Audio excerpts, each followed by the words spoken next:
Darkly Splendid Abodes, the official podcast of Toronto Thelema, exploring, if you will, practical philosophy, from science and the workings of the mind to spirituality, esotericism, and magic.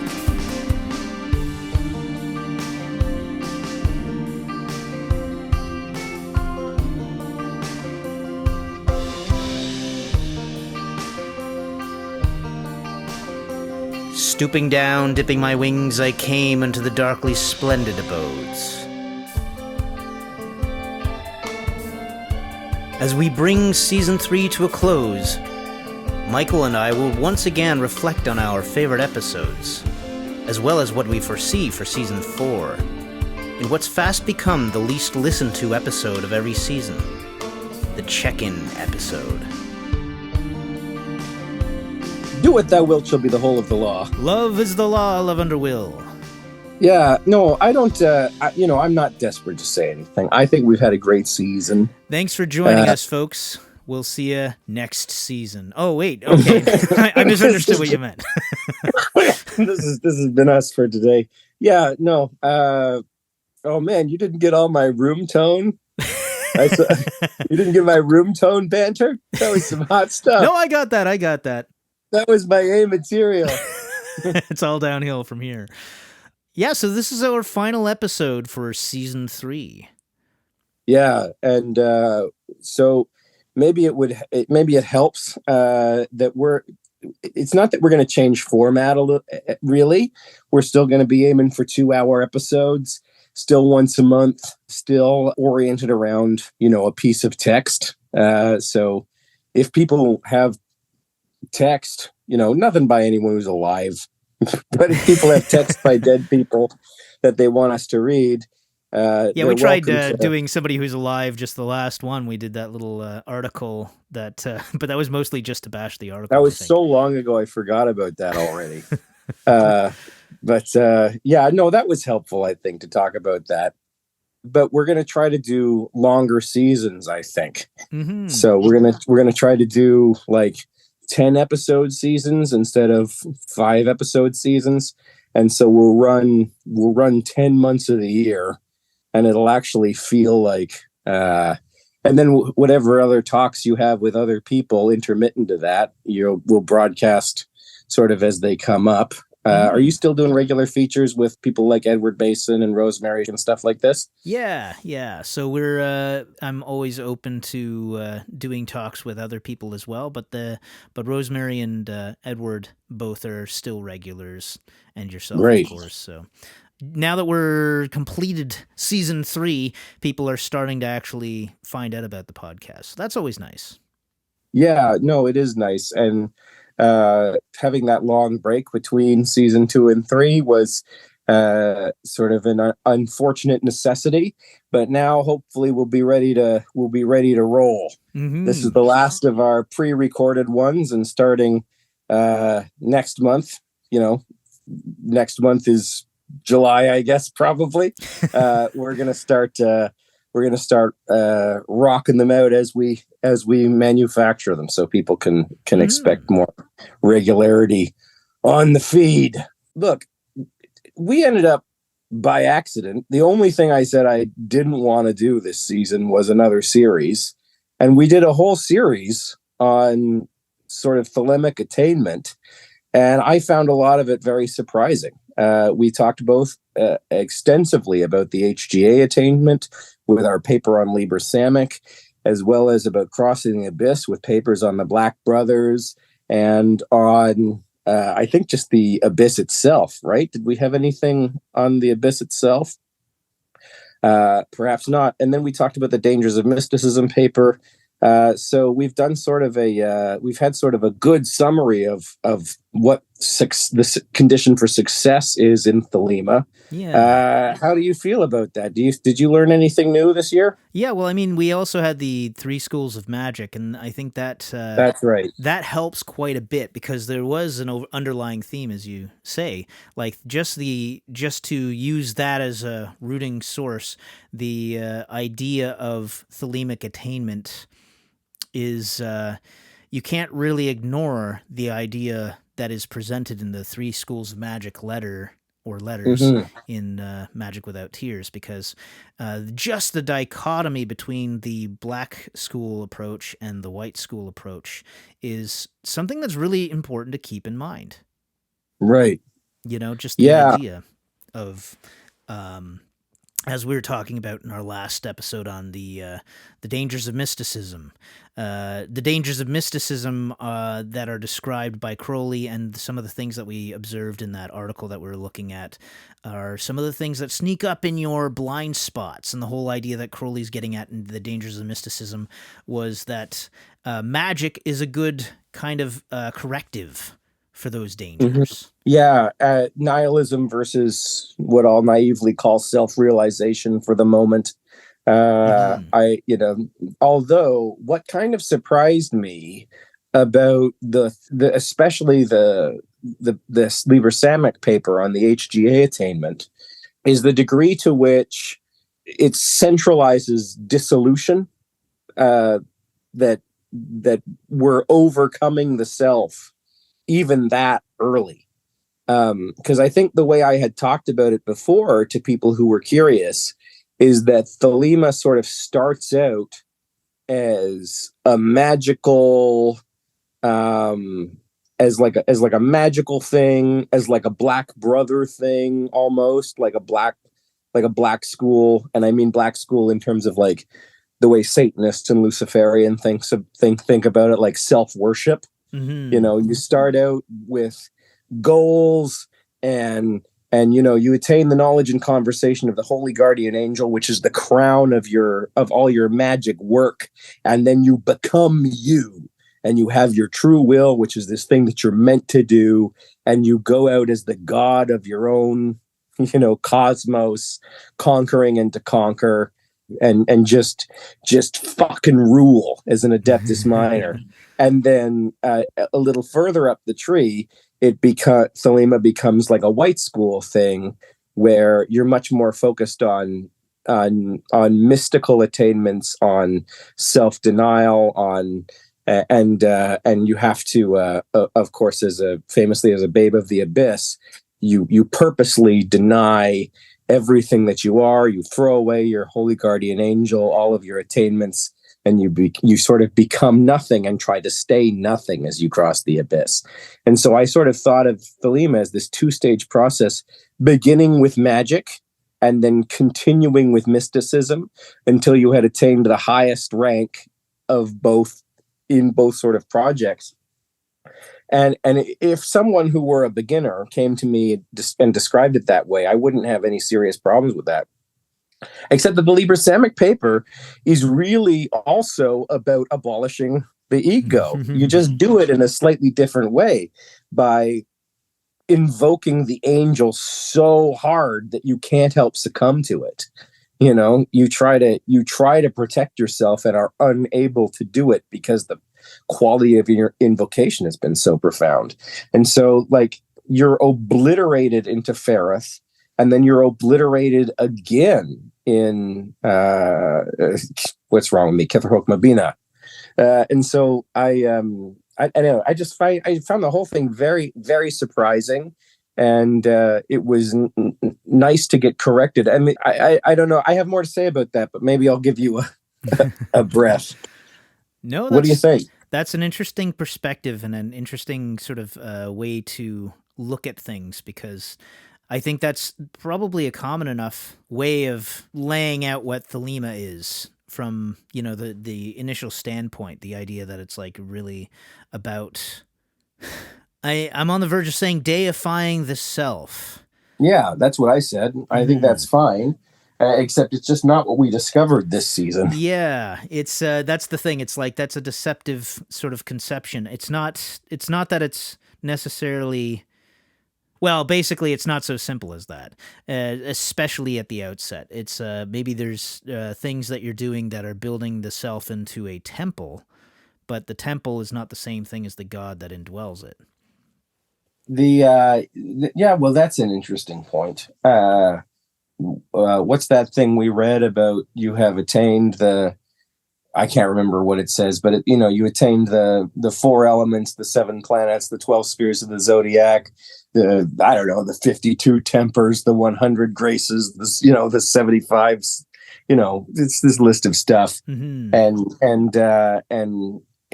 the how many treasures and how many successes and how many things that you went out. And now that you have all those things, you're so big, you basically don't exist. It's like you become the entire cosmos. And now it's just, the cosmos is just going to wash you away. Yeah. Like, to what end did you succeed in getting all those things? Is it a healthier process than just, brute force denying your own existence right off the hop? I know when I started out in this, as I had read the autobiography of a yogi, and it seemed clear to me, it wasn't clear to me that the story was true, but it seemed clear to me that the writer believed it. Mm-hmm. And that all these people who he had met who could perform miracles, the tiger saint and the saint with two bodies and the saint who ate light, or whatever the various chapters are, that he believed he had met people who could do these kind of amazing things. And so I started doing mantra work to overcome my ego, and thinking that maybe I would get magical powers out of the deal, and I found it very easy to overcome attachments and be very happy with very little. And the consequences of that is, for years and years, I did nothing much that was very important.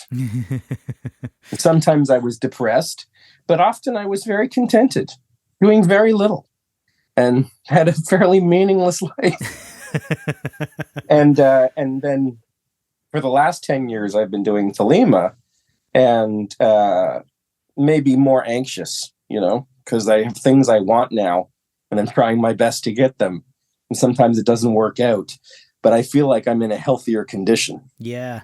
There's something to be said for the kind of dualistic nature, if you will, of that kind of downplaying of striving and whatnot. Because there's there's, on the one hand, there's by learning to be content with, very little, and not feeling attachment per se, or at least trying to eliminate your attachments overall, that can empower you to a great extent, because you can get by with very little, and you can, you're not at the whim of things.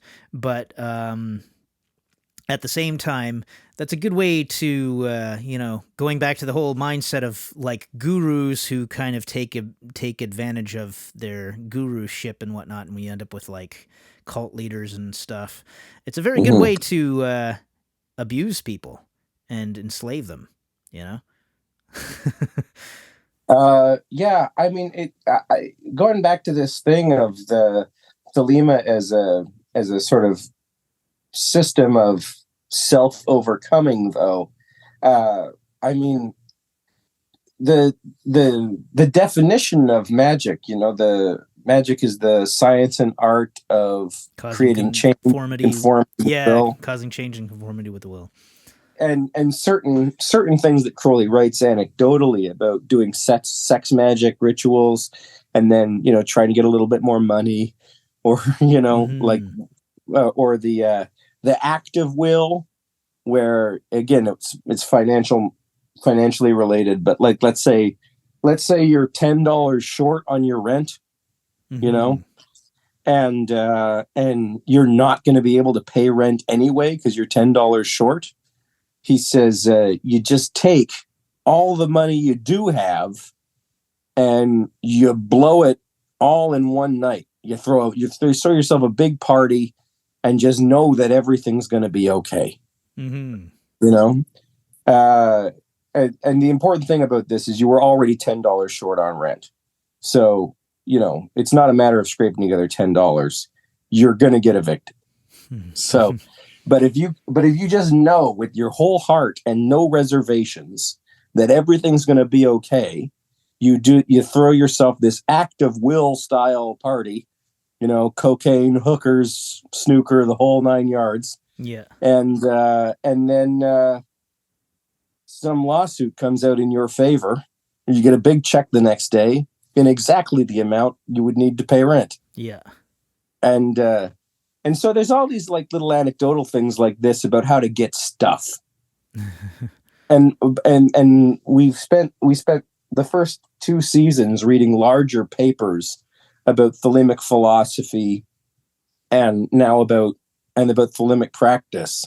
And every paper was about balance one thing against the other, and then they both get annihilated. Mm-hmm. And it was very like, none of these papers talk about, like, they don't explain the stories that are told about how, getting stuff. Yeah. And the stuff getting feature doesn't seem to be a core feature. Now that we've read as much as we've read, it really seems like even the magical attainments are mystical attainments, because you're embracing elements of the cosmos in order to overcome the defects in the self, so that you can more purely sacrifice yourself to the divine or something. Mm-hmm. I mean, this is one of those things that is kind of worth discussing, and it brings to mind the Cefalu period, where, at least after the fact, Germer talks about it to like Jane Wolfe and others in letters and whatnot, refers to it as sort of like an experiment that unfortunately went bad, and that Crowley had a lot of regret for, and that sort of thing.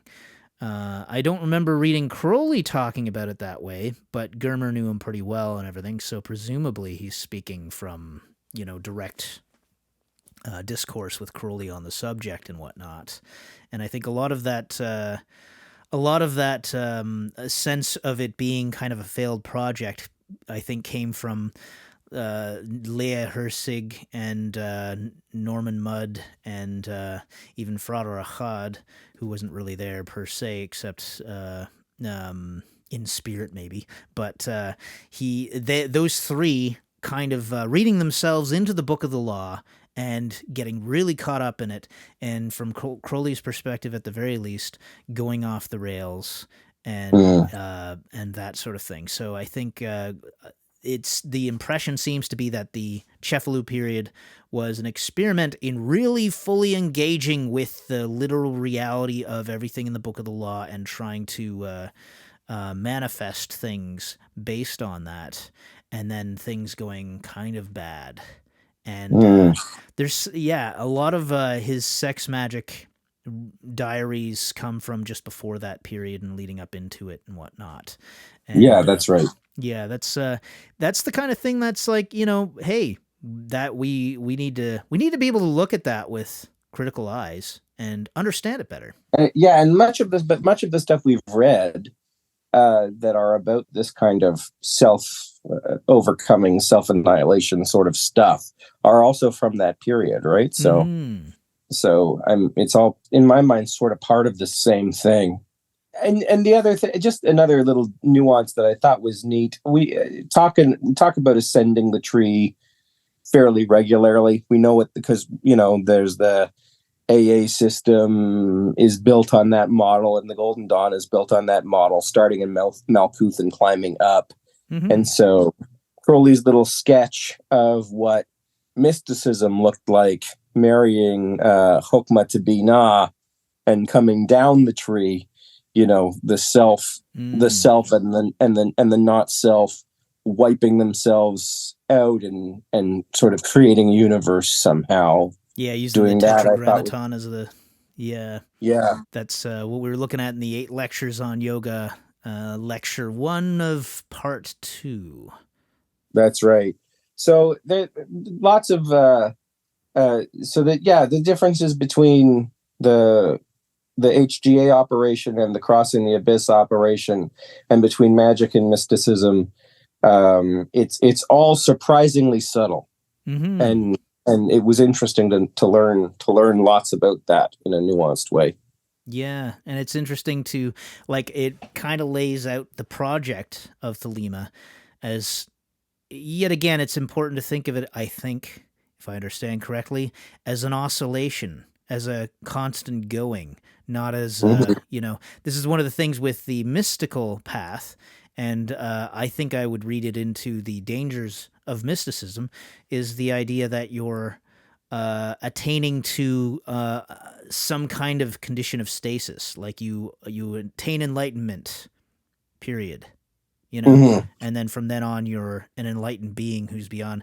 And even people that I've met in Thelemic circles, working their way through temple systems and whatnot, have fallen into the trap of describing people who are advanced or advancing as getting beyond certain things and no longer being subject to the normal getting sick, for instance, that human beings have to get sick. It's like, well, you get past a certain point, I can't imagine you get sick anymore, and this sort of thing. Right. Yeah.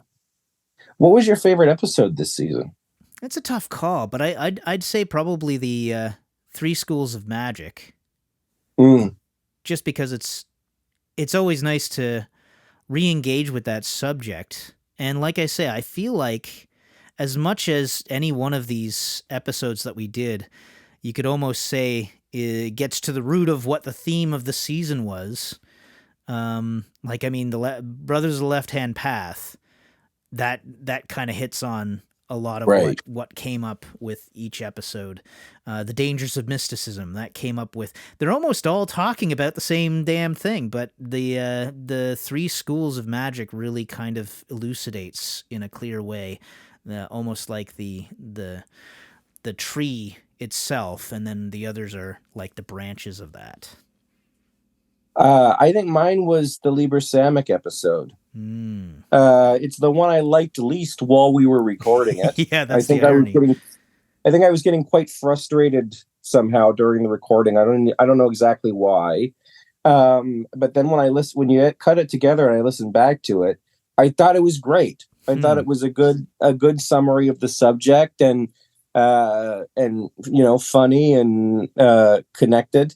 I would like to revisit that paper again and pick a couple of pages and do a real close read. Mm-hmm. Because I think there's I think there's a cosmology that comes out of them, like a system that would be helpful to really study for a couple of hours. That's a good idea. But I think that's a good idea for a second visit. Mm-hmm. I think that for a first visit, that episode was a really strong introduction to the topic, and we said lots of things about the HGA, and which is a concept that people keep deliberately nebulous. It people like it that it's confusing for some reason, and to be able to talk about it straight down the middle was really good. I don't know. Hey, Darren. Hey, Darren. Oh, hey. Darren. Oh, hey. I didn't see you come in. You reading anything good these days? Oh, thank you for asking. Well, I just, I was really happy. I think I sent you a text. I was really happy about stumbling across Skeet's etymological dictionary, which, which is not exactly a thrilling read or anything like that, but I think it's more of a reference book, probably. Yeah, it's just super. I'm super happy about having it on hand because that's what Crowley was using. He's constantly referring to Skeet and for etymology and whatnot. And as boring as that makes me sound, being fascinated by etymology and all that sort of thing, it's something that is really worthwhile. And especially in this case, we have the source for where Crowley was getting his stuff from. So that's pretty handy. That's pretty cool. But yeah, as far as actually reading stuff goes, I've been kind of in a place where I'm reading a lot of Augustine again. This is one of those things that, like, it's easy for Thelemites to completely be, downplaying anything that's not quote-unquote Thelemic. I mean, even to the point where, we referenced at one point some OTO-based podcast that was talking about Babylon, and the guy was like talking about, he's like, the next source for Babylon is a very problematic source, and then he's the revelation to John the Divine somehow. He's apologizing for this. It's like, the basis of all of it's just frustrating. But that's the thing. It's like I'm reading Augustine stuff, so I was reading my way through De Trinitate, which is on the Trinity, and which I find fascinating because it's like I want to know what the hell the deal is with the Trinity, because there's a lot of controversy over that subject. This is where you got controversy between Catholics and Protestants, of course, but you also have Muslims have a huge problem with the idea of the Trinity, because it's like it seems to be praising three separate entities, whereas God is supposed to be one. And where the Catholics claim it is God is one, they are three parts of the same God. So the Trinity itself is the unity of God. So it's interesting to be reading Augustine and trying to understand that point of view on the subject, especially because I'm, working on my Latin, so I'm working through it in Latin, and which I'm still not at the point where I can read it completely with ease. I have to keep going back over paragraphs and stuff, but hey, you can find yourself doing that with English. So we have both started reading Will to Power, which is everyone's least favorite book by Nietzsche. So far it seems fine. It's just the first 100 or so pages are a diagnosis of the nihilism of the modern age, sort of explaining where it comes from and what shape it takes, and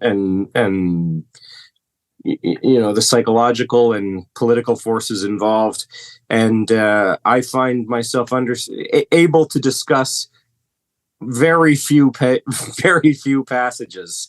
Usually my first read of Nietzsche is it just seems totally opaque, and it's not until I go back and get it the second time that I begin to develop an interpretation.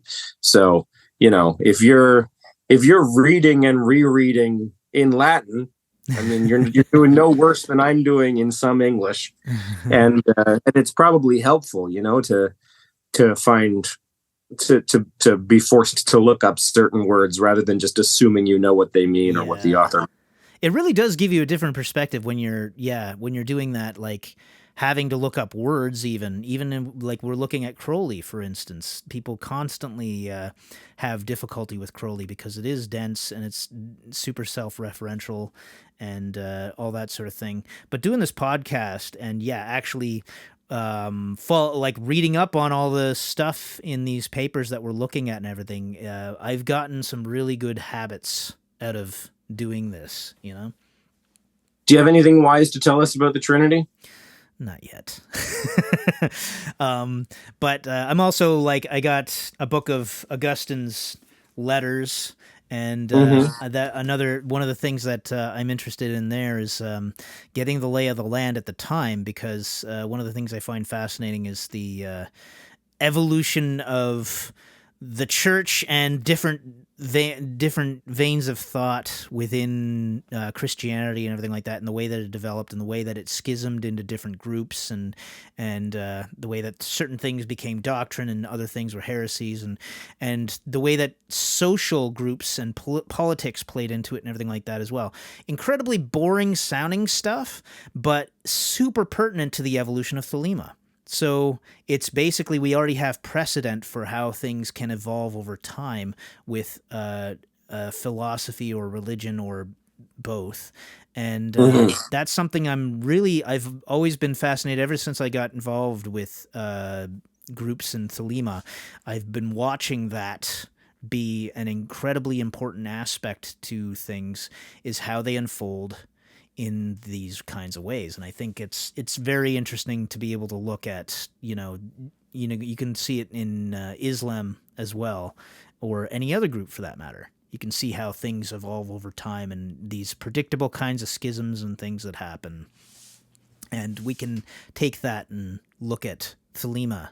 Now, I by no means would worry about whether other people need to look at Augustine or not, but Crowley clearly did. He named his own autobiography or autohagiography. He named it The Confessions, and I have to assume that was based on Augustine's Confessions, which was his own autobiography. And Crowley also is commonly, one of the sources for "Do What Thou Wilt" people tend to look at is Augustine as well. I think that's great. We've been wanting to broaden our philosophical foundation. I want to get some Nietzsche out of my distant memory and onto the podcast. Yeah. Which might be a good reason to read and reread Will to Power in the next couple of months. I don't know. But we also have abandoned the idea of doing any Hume. Is that right? That's right, yeah. Of doing any Hume this season. We should introduce at least some Hume. Inhumate some Hume. Yeah, very good. Have a point. And yeah, why not some Augustine? Yeah. I think Augustine. Would be Augustine. I think Augustine would be a good one for our. Yeah, I'll see if I can find. I'll see if I can pinpoint something worthwhile that'll contribute. Find that "Do What Thou Wilt" in the Confessions, and just get us 10 pages in front and 10 pages behind. Beautiful. We'll get the whole context of that. If people think that's where Crowley got some of it from, then we'll see what the context of that is. Why not? That'd be great. I also want to talk about. I do want to talk about at least the first season of Twin Peaks. Oh yeah. At some point, because that's. I think there's a lot of evidence that that's Cooper's HGA sort of experience. Maybe including the last episode of season 2. That's sort of Cooper's HGA go. He's in room, what is it, 317 or something at the, 316? No, whatever, 314. He's in room 314. Whatever it is, it adds up to 9. So he's in Yesod after lots of training with his various AA masters, Gordon Cole and Captain. What's his name? Anyway, Captain we'll have to rewatch it. Yeah, but I think he's doing his HGA work, and there's a question about who his HGA is. Is it the giant? Is it Laura? Is it the guy with the thumbs up that comes into the room when he's been shot? Yeah. So there's we can play with some of those ideas just for fun. Yeah. That'd be a lot of fun. Yeah. There was something else that was on my mind that I wanted to hit next season, but now it's gone. Anyway, you got any wish lists for next season? Yeah, I mean, we had talked about finding Thelemic themes and shows and whatnot, and I was my suggestion was to do 2001: A Space Odyssey. I don't know that it was Thelemic per se or anything like that. I don't think it matters if that was the intention, but it's like you can look at it certainly as a sort of tree of life parable in a very interesting way. My take on this is that I don't think either David Lynch or Mark Frost are Thelemites. They're both aware of Thelema. Yeah. And I think David Lynch is less interested in occultism than Mark Frost is. Is that right? But the fact that Mark has this sort of conspiracy theory brain where he's able to pull lots of threads together, and David just insists on making nonsense. Like he talks about going fishing for ideas. Yeah. So he's always pulling stuff out of this deep pool. The way in which the writing process goes, if Thelema is true, in scare quotes, then many of the true things, the kinds of insights about deep psychology and that Frost and Lynch are going to put on the show are going to have analogs into Thelema, and so it's not necessarily that the interpretation is the author's own, but that I think it's appropriate to interpret in that way because it comes from this deep meditative place where, for example, the entity that Lynch and Frost call the experiment, I don't think it's hard to say that that's Babylon. And I also don't think it's hard to say that, like, it's a much darker view of that entity than we would have in Thelema. And it's because Frost and Lynch aren't Thelemites. And when they see the abyss, they see something else, It's like a confusion of Babylon and the Demon Sea.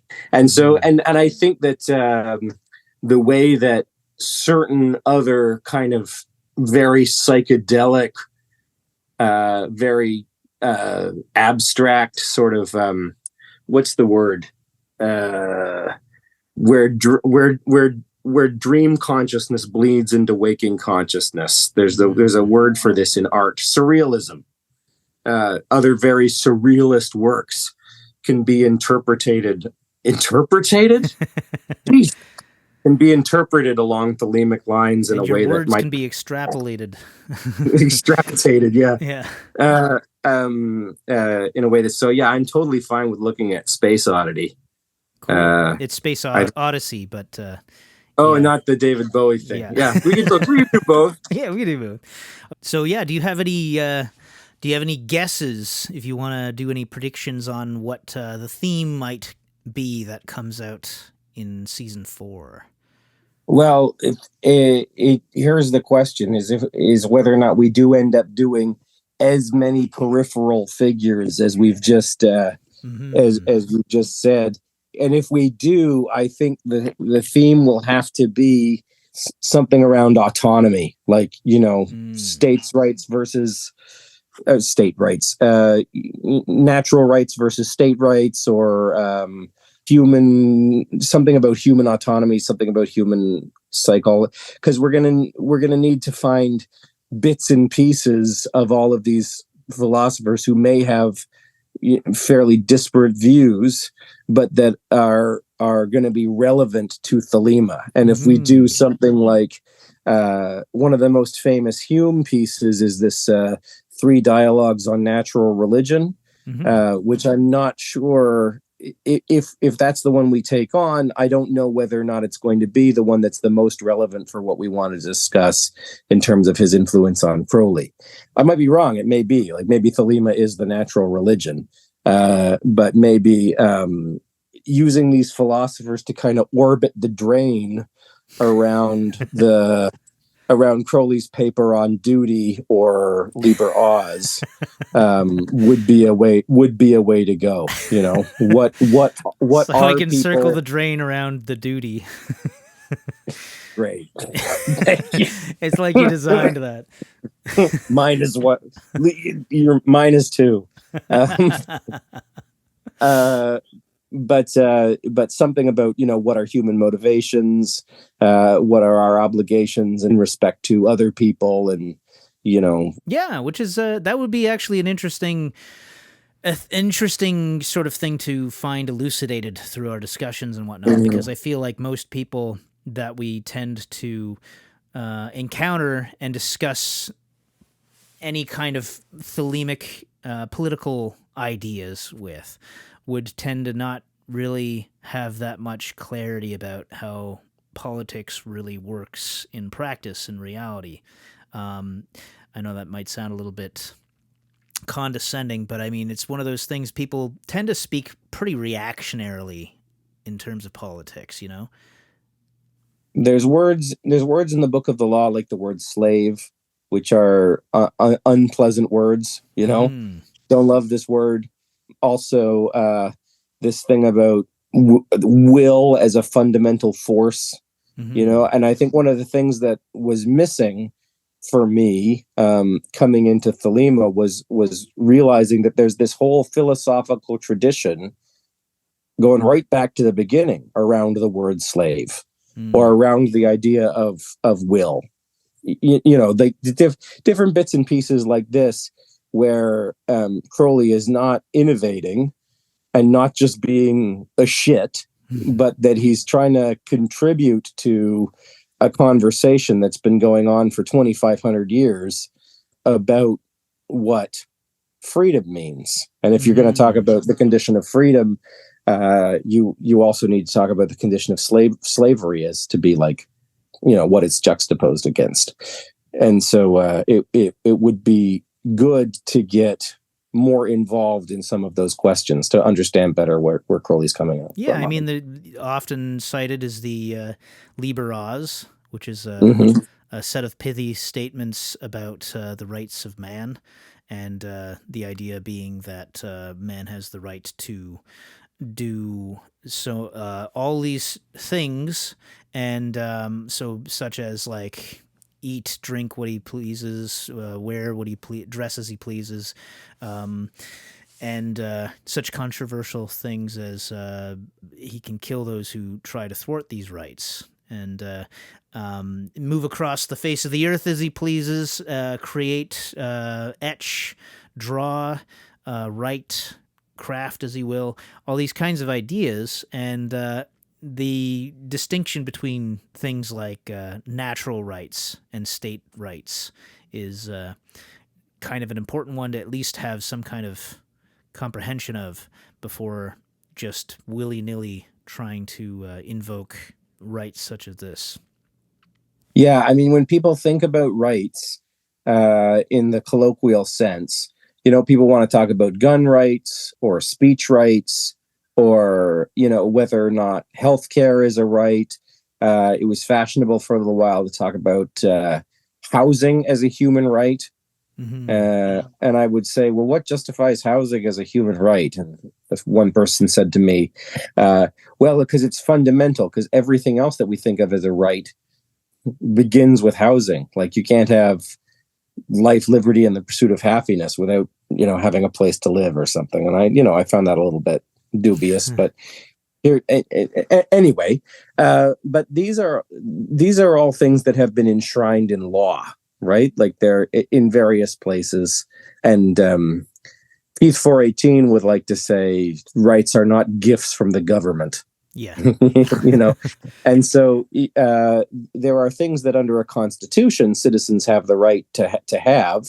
But there's also this idea in philosophy, this idea of natural rights, which are rights that are given to you by God. And, and so those might be, in the United States Constitution version of that might be life, liberty, and the pursuit of happiness. Like, they call them inalienable rights or something. The thing that I have always thought was cool about Liber Oz is that the things enumerated in that list are things that you can just do for yourself, right? You can eat whatever you want without anyone else's intervention. As long as you can buy, borrow, steal, or kill the thing you want to eat, you can do it by yourself. You can speak and etch as you will by yourself without anyone else's help. It's a list of things that you can do if you just have the courage to do them. And then and the only way anyone can stop you is by threatening you with violence, right? Like, we can't move as we will on the face of the earth because there are border guards, and those guards have weapons and they might imprison you. And so it's kind of brilliant to enumerate a list of natural rights just based on the facts of the case at hand. You have the right to do these things because you obviously do, because who's going to stop you? And then if someone uses violence to try to stop you, then it comes to blows, right? Then we just have the condition of violence. So you have the right to kill those who would thwart those rights. May be controversial, but when you've lived through 2 world wars and there's a lot of very manipulative political forces going on, I'm not advocating murdering border guards. Like, if you want to go to Mexico, just get a passport. Like, don't just because they're thwarting your natural rights to cross the border doesn't mean necessarily that you should kill them. But it's within. But these sorts of radical, violent actions are within the realm of possibility for Crowley, in this document in Liber Oz.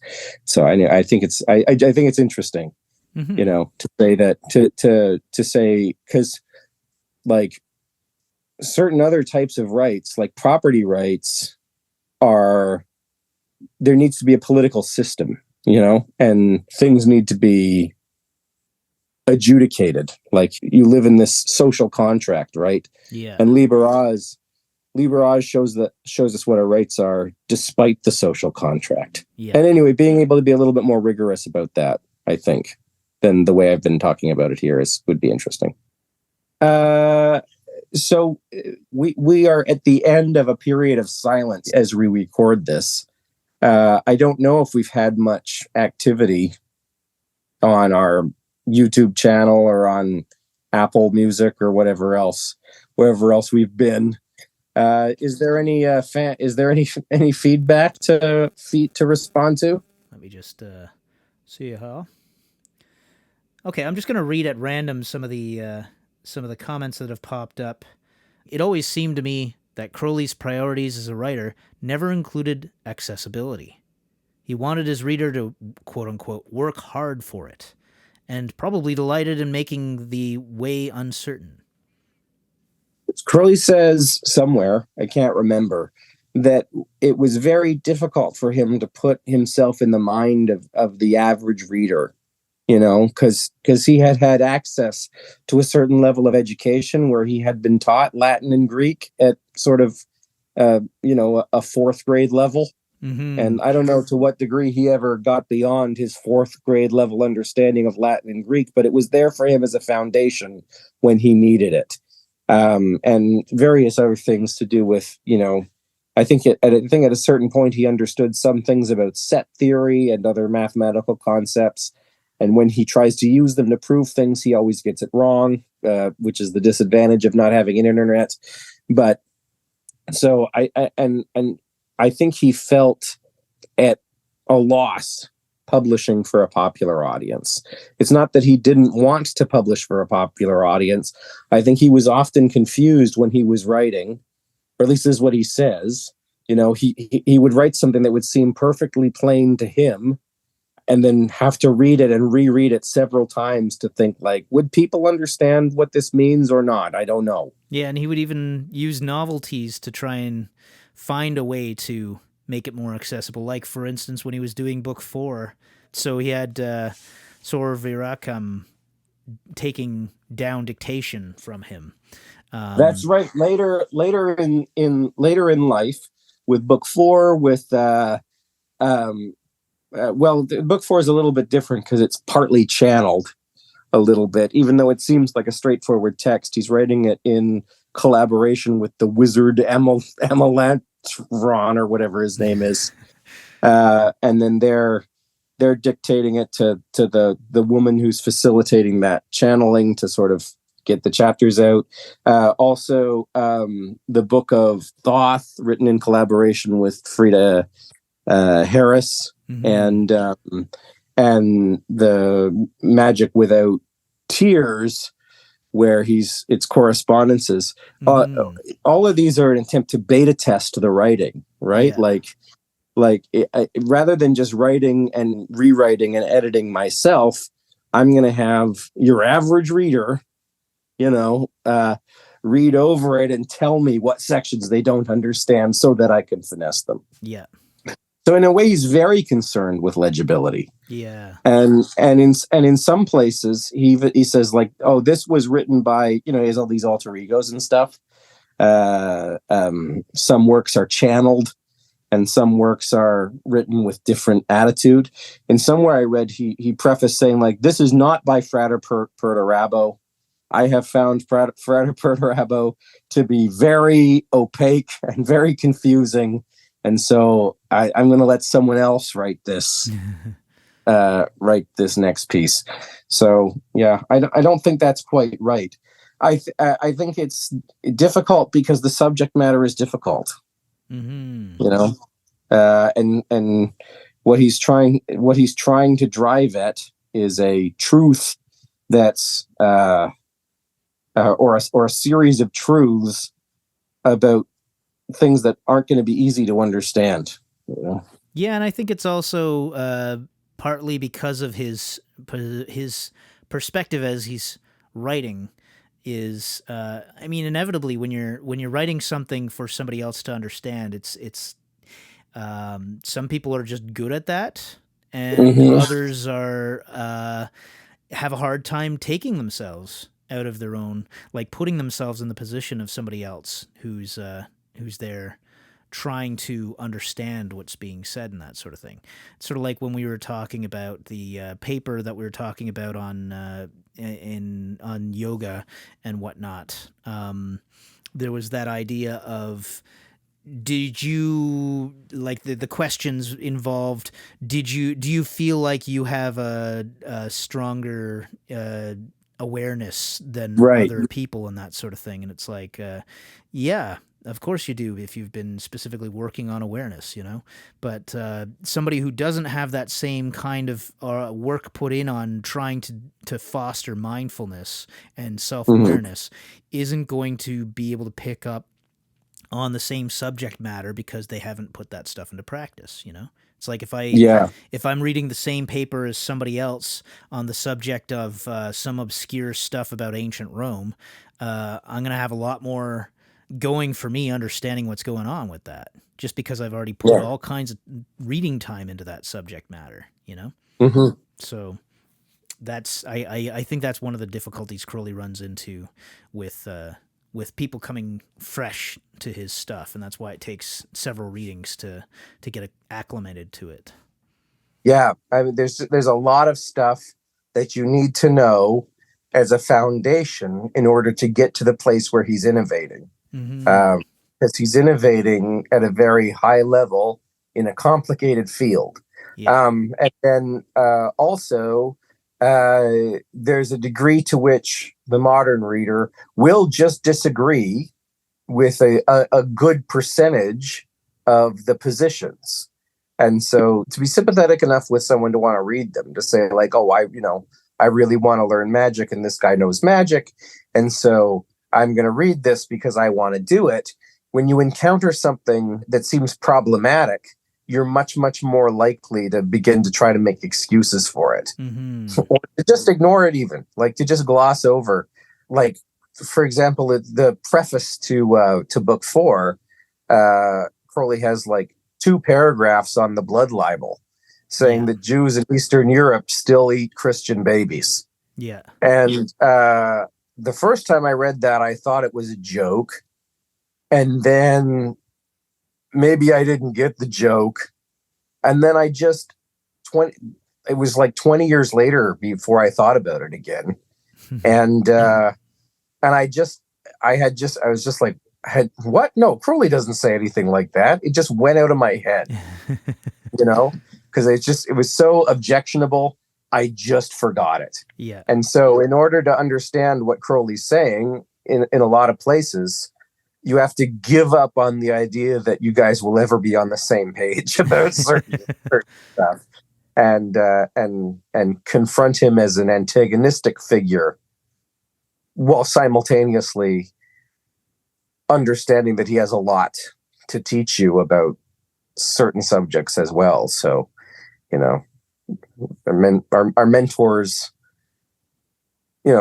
just because someone's an anti-Semite doesn't mean they don't have lots to teach you about mountain climbing. If this guy's the best mountaineering teacher, I'm sorry, you just have to. They're the ones you have to go to learn mountaineering from, because no one else is gonna teach you, is gonna have the information, whether you like it or not. If you want to be great, that's the guy, and we have to deal with these personality issues sometimes. People can just skip things that are important because they're, and then sometimes one thing's offensive and wrong. Something else might be offensive and right, Yeah, not right, but true. Like true in a way that you really do need to do this. Mm-hmm. Like, for example, if you want to attain Buddhist enlightenment, you need to stop caring about causes. That might not be nice for some people, but it's part of what Buddhist enlightenment means. And so there might be other things in Crowley that you're similarly adversarial to that make it hard to understand because you don't want to understand. Well, thanks for joining me. Hey, I didn't like hearing that, so this episode is over. Wrap it up. No, that's very true. It's like, there's so many little points here and there scattered throughout Crowley that it's so easy to try and come up with justifications for, rather than just accept the fact that, yeah, you know what, there was some of this kind of racist shit going around, and Crowley was like in the case of Jewish people, he definitely knew a lot of Jewish people, and Newberg was like one of his strongest associates at one point in time. He was Jewish, and like Eckenstein was Jewish. He trained Crowley basically on mountain climbing and whatnot, and on a lot of yoga practices that really helped him to, break ground that he couldn't break on his own. And so like, so you can definitely see that there's weird contradictions at work with Crowley, but he does carry a lot of bigoted ideas around with him, and spouts some of the kind of nonsense that was still prevalent at the time, including like blood libel ideas and stuff like that. Yeah, I mean, shit. Cut this out if you hate it, but like, here's the thing. Like I want to use a sort of uncontroversial example so that I'm not stirring up two pots of shit at the same time. Because the one at the tip of my tongue is a controversial example. This is great, because this is also a mistake, right? Let's say you believe Saddam Hussein is developing weapons of mass destruction, and that it's very, very important for George Bush Jr. to go over there and like clean up that problem.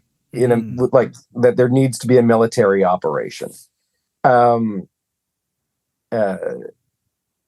if you believe that with your whole heart, it is not appropriate to then be suspicious of all Iraqis.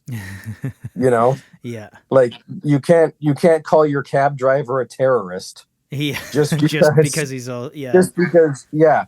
And so it appears that some dogs have gotten into my study. this is a good example, because like Saddam Hussein was not developing weapons of mass destruction, and there was in fact no good reason to send ground troops into Iraq, and just like George Bush Jr.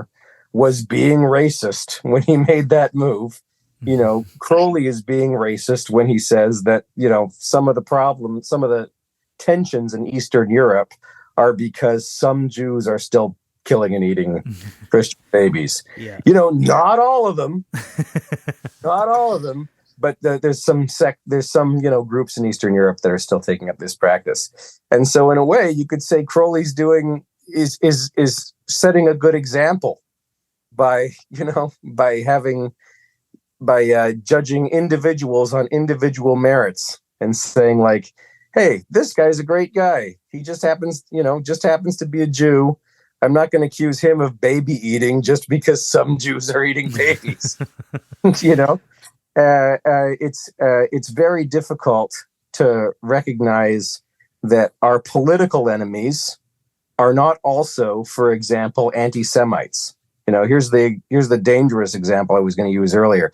If someone happens to be critical of certain things that Israel is doing, that it's not appropriate to call them anti-Semites. And if you are critical of certain thing, not you, but if one is critical of certain things that Israel is doing, it's not appropriate to behave badly to all Jews, like just because, there's places across the city where, daycare centers are getting bomb threats, mostly fake. Yeah. And it just because like people are critical of Israeli military action in Gaza or whatever, and they're transferring those feelings to across the Jewish population of Canada, the United States, and it's terrible. Yeah. Just like it's terrible when people who are, critical of Israeli military operations in Gaza are then called anti-Semites just because they're, in some degree anti-Israel. So, Crowley can have this horrible misconception, like about Jewish people, and still like them. That's like, is that a good thing? is that an example for the rest of us? Well, that's the contradiction of it, really. It's like I don't know. Basically, I think what I'm trying to say is that I hope it's not a contradiction. You hope it's not a contradiction that. Yeah, I think that if you thought there were 10 really horrible people in Eastern Europe somewhere doing really horrible things, that you wouldn't turn around and say you like those people. I see. Okay. And that other people who had things in common with those 10 horrible people who were not doing horrible things, you wouldn't automatically paint them with the same brush. Mm-hmm. Yeah. Well, either way, I think we can probably agree that the rumors that Jewish people were eating babies was mistaken. Yeah, yes, that's right. It's a bad thing to believe, and it's a worse thing to, talk about openly without evidence, and and to continue to propagate that kind of like, even if Crowley was, good-natured enough to hold anti-Semitic beliefs without then being in his personal life anti-Semitic, I think disseminating those anti-Semitic beliefs probably turned a whole bunch of other people into anti-Semites. Yeah. Of a less savory description. So anyway, it's bad. Yeah, bad news all over. Anyway, I feel like this is deteriorating. Is there anything else you want to say to the people before we say goodnight? We have the newsletter, and it's basically one article a month, but it's if anybody has submissions they'd like to make, it doesn't guarantee that we'll actually print it, but we'd be happy to accept submissions for it and whatnot. And you can send that along to thelemite@mail.com, and or just check out our website. Catch us on iTunes or wherever you fuck up your podcasts. Thanks very much, Darren. This has been great. Yeah, thank you. I always appreciate it, and I'm looking forward to the new season and what areas we delve into in the future. We have such sights to show you. Feel free, explore. 93. 93.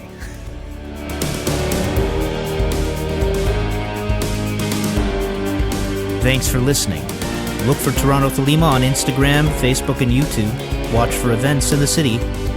And join us again in the darkly splendid abodes.